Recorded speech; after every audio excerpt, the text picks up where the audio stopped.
Supreme court of Pakistan ने खैबर पख्तूनख्वा और Punjab assembly का जो इलेक्शन का मामला चल रहा है डेट देने का, उसका फ़ैसला महफूज कर लिया है। वो कल सुना रहे हैं। आज जो रिमार्क्स चीफ जस्टिस साहब ने दिए उससे तो एक सिमत नज़र आ रही है फ़ैसले की, जो कि शायद हुक्मरान इत्तेहाद के लिए कुछ ज़्यादा मौजू नहीं है। चीफ जस्टिस ने आज कहा कि वफाकी हुकूमत ने ऐसा कोई मवाद नहीं दिया जो इलेक्शन की राह में रुकावट या जिसकी बुनियाद पर इलेक्शन मुलतवी हो सके। इंतखाबात की राह में हायल रुकावटों से भी आगाह नहीं किया गया।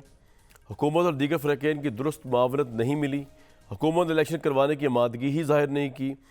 अगर कानून किसी को इलेक्शन मुलतवी करने इख्तियार देता है तो वो इलेक्शन है, अदालत है, यानी इलेक्शन कमीशन नहीं है। हुकूमत को ये एतमाद कैसे है कि 8 अक्टूबर को हालात ठीक हो जाएंगे? 1988 में भी अदालत के हुक्म पर ही इंतखाबात आगे बढ़ाए गए थे। ये तमाम मामला जो चल रहा है इसका तो ड्रॉप सीन कल हो ही जाएगा।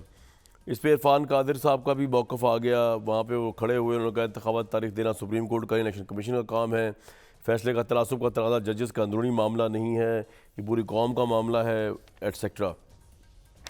ये तमाम चीज़ें अपनी जगह पे, लेकिन इस सारे मामले के अंदर जो है अब फ़ैसला जो भी आए, अदालत की क्रेडिबिलिटी जो है उसको हर तरफ से हिट किया गया है।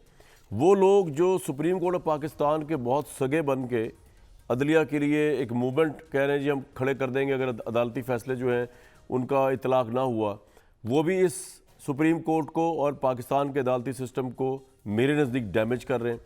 और हुकूमत के वो लोग जो कह रहे हैं कि उजलत में फ़ैसला सुनाया गया तो नहीं मानेंगे, 3 जजेस के ख़िलाफ़ रेफरेंस का फ़ैसला सोच रहे हैं, ये जो हुकूमत कर रही है PDM की, ये भी गलत है।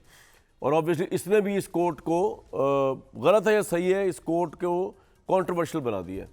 तो पाकिस्तान की तमाम पॉलिटिकल पार्टी इस वक्त अपने इंटरेस्ट के लिए, हुआ वो तहरीक इंसाफ हो या तमाम PDM की पार्टीज हो, वो अपने इंटरेस्ट के लिए इस कोर्ट को मुकम्मल तौर पर कॉन्ट्रोवर्शियल बनाने पे तुली हुई है और किसी हद तक उनको कामयाबी भी उसमें मिल चुकी हुई है।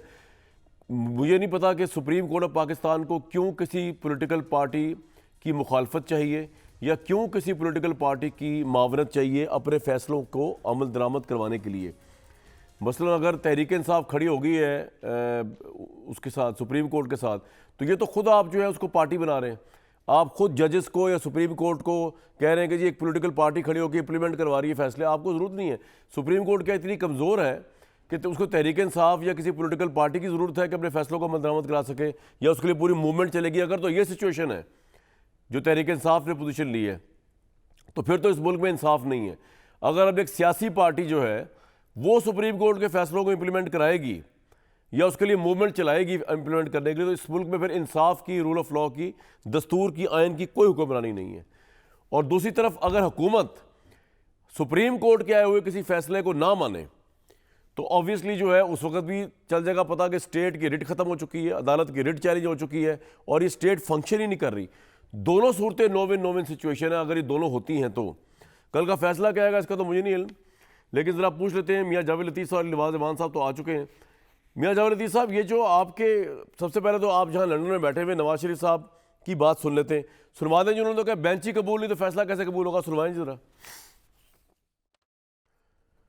मियाँ साहब, बात ये है कि जैसे चीफ जस्टिस साहब ने भी आज कहा कि दुनिया में ये कहाँ होता है कि आप अपनी पसंद के जजेस से फैसला लें। मतलब ये तो हो ही नहीं सकता। ये तो, और आप जो कह रहे हैं कि आप फैसला नहीं मानेंगे, कभी आप धमकियां दे रहे हैं कि जी 3 जज के खिलाफ सुप्रीम जुडिशल काउंसिल में जाएंगे। आप चाहते क्या है इस मुल्क के अदालती निज़ाम की बखिया बखेरना चाहते हैं? आपको ये किस तरह सूट करता है अगर पाकिस्तान में स्टेट या अदालत की रिट फेल हो जाए? शुक्रिया कामरान शाहिद साहब, मगर मेरी गुजारिश ये है कि पूरी दुनिया में कहाँ ये लिखा है कि 3 जजेस का अकलियत का फैसला माने और अक्सरियत का फैसला ना माना जाए।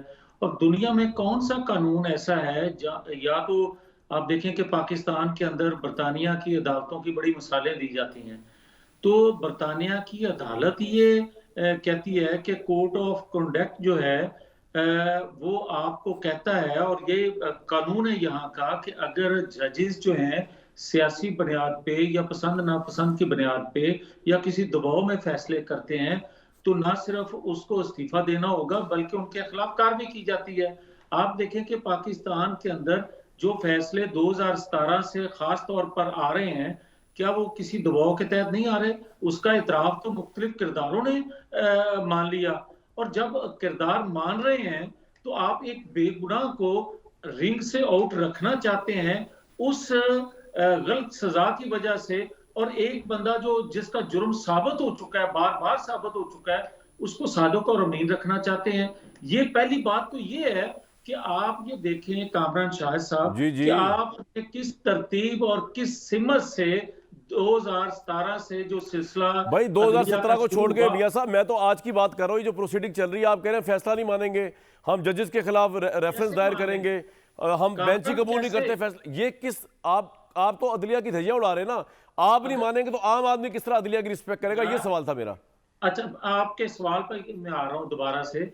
मैं ये कह रहा हूं कि हमने तो भाई वो फैसला भी मान लिया जिसको दुनिया नहीं मान रही, वो फैसला भी मान लिया था यात नहली का, जो आज किरदार मान रहे हैं कि मैंने दबाव डाला था, मैंने दबाव में फैसले किए थे, किस तरह बेंच बने, किस तरह बेंच टूटे, ये किस तरह व्हाट्सएप पे कमीशन बनते रहे और किस तरह ऊपर मॉनिटरिंग जज लगाया जाता रहा, ये सारी चीजें भाई ये सामने तो आ हो चुकी गया ना। हैं। मैं अब की बात करो मियां साहब, तुम फिर चले गए 2017 मॉनिटरिंग जज थे। अब क्या मसला है? अब आप क्यों कह रहे हैं आपकी पसंद का बेंच हो, आपकी पसंद का फुल भाई कोर्ट हो? वाई? मेरी बात सुने ना, मैं ना तो अभी माजी में मेरी ये ख्वाहिश रही है ना आज ख्वाहिश है।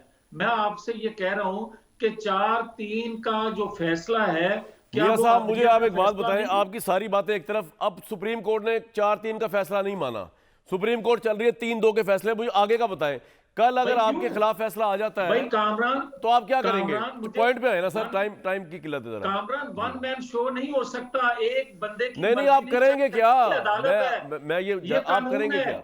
आप 4 के लोगों का, 4 जजेस का फैसला 3 नहीं मानते, और तो सर फिर मैं ये मुझे कह रहा ये हूं कि भाषण कोई उसके बाद देगा आप कि करेंगे मैं क्या? मानूं? मैं कैसे मान लूंगा? यार भाई मैं आपकी बात समझ गया।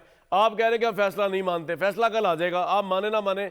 या तो होता ना आपके कहने की वजह से ये कोर्ट की ये प्रोसीडिंग रुक जाती, आज यहाँ पे पेशी ना होती, आज हेयरिंग ना होती, वो सब कुछ हो रहा है। तो या फिर आप चीफ आप जस्टिस को रोक सकते कि जी आप इसकी हेयरिंग ना करें, वो आप सब कुछ नहीं कर सके, आप तो बाइकआउट भी नहीं कर सके ना। अब कल फैसला आ रहा है, अगर फैसला आपके हक में नहीं आता तो जो आप धमकियां दे रहे हैं उसके हिसाब से फिर क्या करेंगे? या आप यार मान लेंगे फैसला बनोन? कामरान कामरान ये तो जनाब मैं आपसे अर्ज कर रहा हूं कि भाई मेरे के 4 का अक्सरियत का फैसला वो नहीं मान रहे, 3 के यार फिर वही 3 का बात। बेंच जो है वो फैसला करने पे तुला हुआ है, तो फिर मैं क्या गलत कह रहा हूं? मैं यही तो कह तो रहा हूं आप करेंगे कि क्या? जुडिशरी को आइन पॉइंट आ कानून गया के सर, मुताबिक चलना होगा। पॉइंट आ गया। ये राना सनाउल्लाह साहब ने कहा है कि जी 3 जजेस के खिलाफ रेफरेंस का सोच रहे हैं, और शहबाज शरीफ साहब ने भी आज बड़ी गुफ्तगू की है, चीफ जस्टिस साहब को जवाब देने की कोशिश की है। लेकिन उससे पहले जरा सुन लें, उसके बाद मैं चाहूँगा अली नवाज अमान साहब भी कमेंट करें। शहबाज शरीफ साहब ने क्या कहा, जरा सुन लें आज। अली नवाज अमान साहब, आपकी पार्टी जिस तरह इस वक्त कह रही है फैसले पे इम्प्लीमेंट करवाएंगे, तो क्या इतने बुरे हालात हो चुके हैं पाकिस्तान में स्टेट के और अदालती मामलात के?